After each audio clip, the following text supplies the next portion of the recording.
Relational dynamics vary widely across cultures, and it's something I've experienced firsthand after having lived for years among Native Americans and also spending lots of time in China, India, Sri Lanka, and other countries.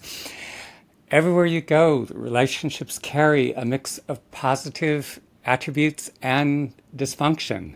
Some nurture closeness and stability, while others create a great deal of confusion and pain.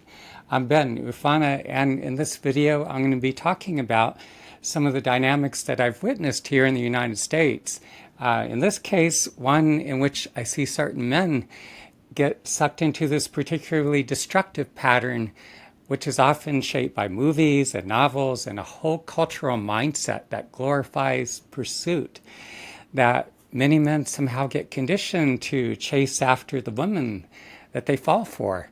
But those who get trapped in this dynamic, what begins as longing and devotion often spirals into something far more damaging, a relentless chase that erodes confidence, distorts self-worth, and leaves them emotionally strung out. As I do in other articles that I'm writing on a weekly basis, there is so much depth and detail in the articles that I'm putting together. So it's more than one can remember, possibly. So I'm going to be reading from the article itself. So let's dive into it. These men who get sucked into this dynamic often carry these profoundly deep emotional wounds that make them vulnerable to unhealthy attachments. They bond with the woman who, shaped by her own emotional wounding, keeps them close, but not because of love, but because she doesn't want to lose the attention and security that the guy provides. He becomes her emotional bank account, where she makes no deposits yet continually withdraws his time, energy, and validation. She flirts just enough to offer scraps of attention and creates the illusion of potential, while knowing she has no intention of being with the guy. Some of these women aren't all that conscious of the dynamics they're playing out, while others are subtle, calculated, and intent on trapping the men they hooked in a cycle of false hope. The result is a kind of emotional limbo where the guy can't move forward, can't cut ties, because she always gives him just enough to keep him hooked. And for men already starved for love, these breadcrumbs are intoxicating. So imagine, as a guy, you're drawn to a woman and she replies right away and maybe even flirts, but every time you ask to meet, she's busy. Next weekend, she says, but when the weekend comes, something always comes up. She never just cuts you off, but she never allows it to move forward. And months later, you wake up to the realization that you've poured your heart into someone who was never even considering the thought of being with you. Maybe you get a reply here and there, a compliment. She might even like your social media posts, but she never invests back into the connection. And these men, so vulnerable, like puppy dogs, they're thinking like, well, she wouldn't be texting if she wasn't interested. Maybe she just needs more time. And that hope is what keeps them stuck. And this is the psychology of being strung along, these intermittent variable rewards. She gives just enough to keep your nervous system craving more. The cycle thrives on these old attachment wounds and the willingness to confuse scraps of attention with genuine connection. But here's the hard lesson. If she really wanted to be with you, you'd know, because real interest is obvious. A woman who truly likes you won't keep you guessing. She's going to make time for you. She's going to respond with energy, and she's going to look forward to seeing you. And the most devastating part is you don't realize what's happening until you're drained. She reaches out when she's bored, calls when she's lonely, and vents about another man who's stringing her along. And you show up, listening, comforting, supporting, but none of it moves the connection forward. Instead of being seen as a man with value, you become a source of endless withdrawals for validation, attention, and comfort. You're not her partner, you're her emotional safety net. She gives you just enough interaction to keep you accessible, like a card she can swipe whenever she wants. That's why this dynamic feels so incredibly addictive. Just like pulling cash out of an ATM, she knows you'll always deliver. And over time, you've been conditioned to respond quickly, to stay available, and to hope the next interaction will finally turn things around. But it never does. The setup is designed to benefit her and not you. And this is where so many men get stuck. They mistake her needing them for her wanting them. But needing emotional support is not the same as genuine attraction. A woman can lean on you, confide in you, and even depend on you, while never once considering you as her partner. That's the brutal truth that men carrying these kinds of attachment wounds don't want to face. And the longer you play this role as her emotional ATM, the harder it is for you to break free. A woman who habitually strings men along is not acting from a place of wholeness or clarity. Beneath the surface charm and careful, rationed attention lies a tangle of unmet needs, deep insecurity, and unresolved trauma. She creates an illusion of intimacy not because she wants to build a real connection, but because she feels compelled to control it. At the core, many such women carry a profound fear of closeness, attachment injuries in childhood, neglect, inconsistency, and abandonment can leave them deeply uncomfortable with genuine intimacy. They may crave attention, but the moment a man leans in with stability, they feel smothered and threatened. To manage this fear, they hold him at arm's length, just close enough to soothe their loneliness, but never enough to risk vulnerability. Her sense of self is often fragile, built on external reinforcement rather than inner worth. Each compliment, text, or display of interest acts like a hit of validation. It's not that she values the man, she values the reflection of desirability he provides. This explains why she doesn't cut him off. His attention is her emotional currency. For some, control becomes a way to feel safe in a world that once felt unsafe.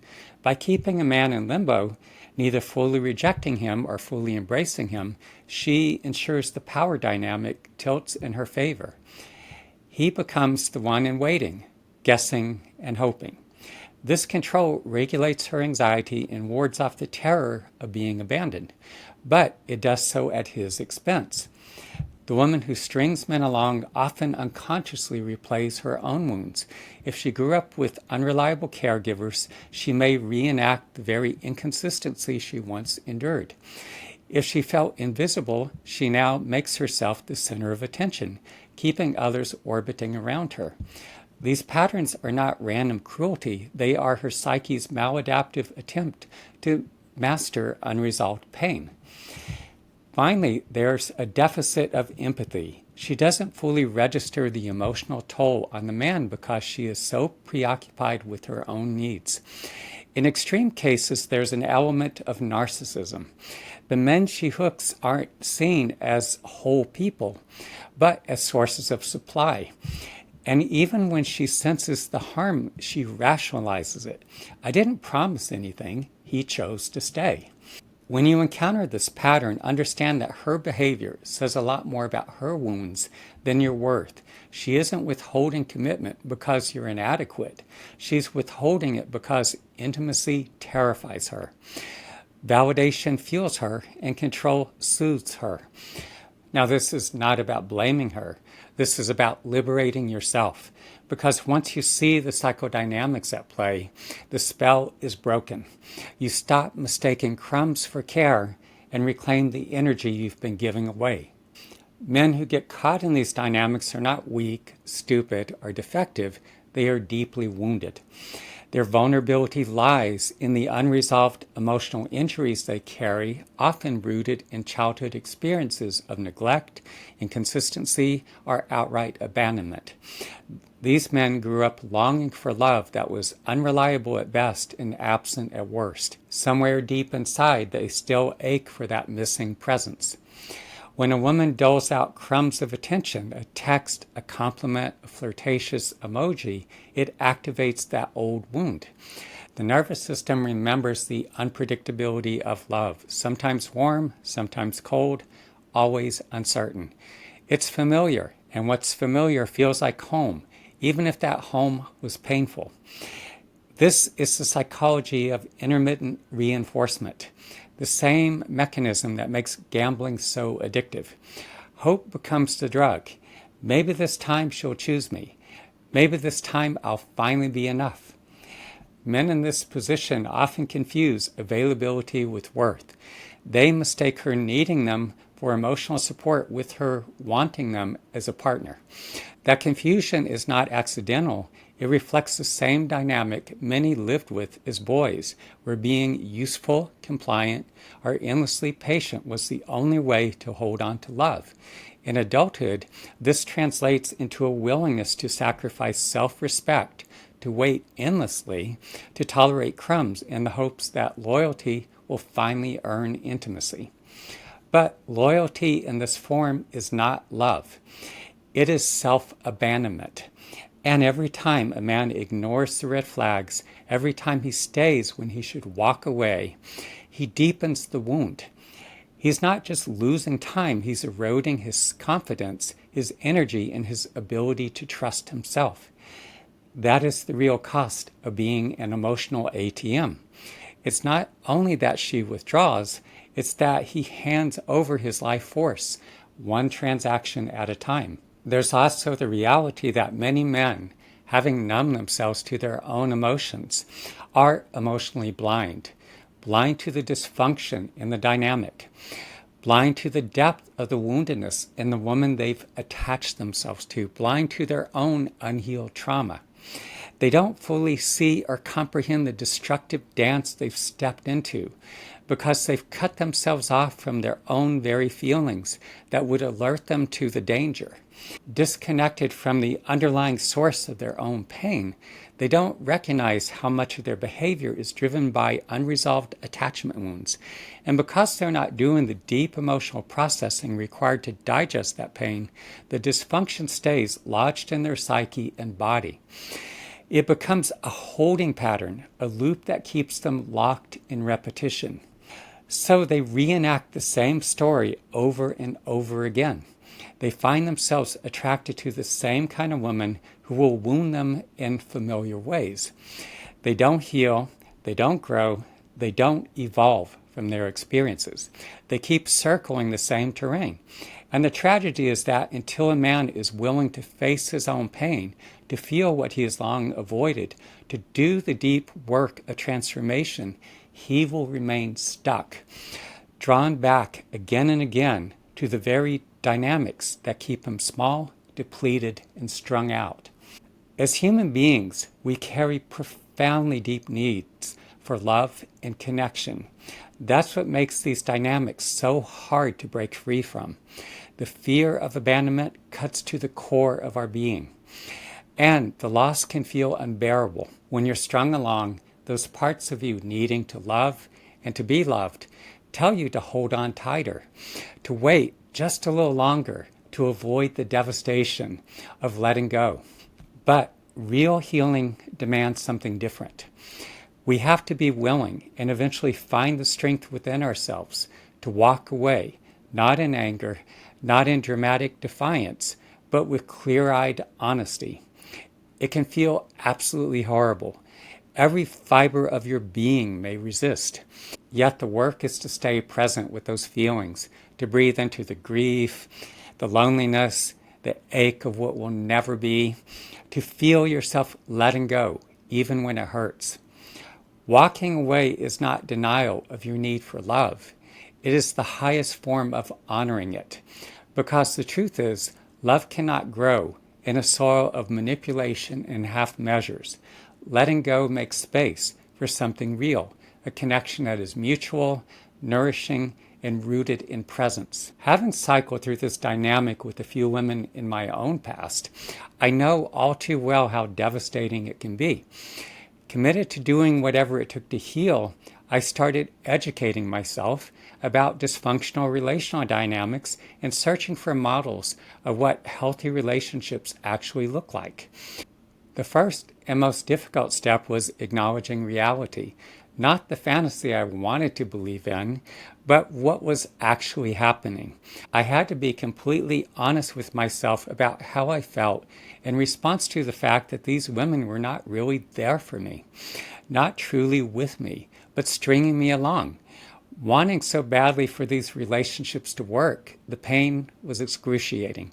And yet I came to see that the only way through was to face the pain head on. We deceive ourselves in these situations. We make excuses for the other person. We minimize, we rationalize, but in doing so, we're not only denying the pain, we're deceiving ourselves. Healing required me to stop lying to myself and to fully acknowledge what was taking place and what I was feeling in response to it. I taught myself to be fully present with that reality, to breathe softly and deeply, and to immerse my awareness in the depths of those feelings and bodily sensations, no matter how uncomfortable they were. This practice became a crucial part of my healing. As I did so, I began to see these women for who they truly were, not as the illusions I created, but people with their own woundedness. It was torturous, but as I faced it directly, the attachments began to dissolve. And in that letting go, I found freedom. The relational patterns we carry run extraordinarily deep. They are often seated in childhood and reinforced again and again through our attempts to love and to be loved. These patterns cannot be unraveled by willpower alone. Most of us need intervention, support that helps us to reach into the places we cannot fully access on our own. Books and YouTube videos can offer insight, yet for many of us, healing requires the guidance of a skilled psychotherapist who can illuminate the unconscious dynamics at play and help us to see clearly how our attachment wounds shape our relationships. In addition to psychotherapy, deep tissue bodywork has been invaluable in my own journey. Trauma and unprocessed emotions are stored not only in the mind, but also in the body.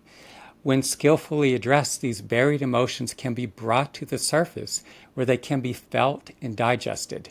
This somatic process begins to free the nervous system from the grip of the past.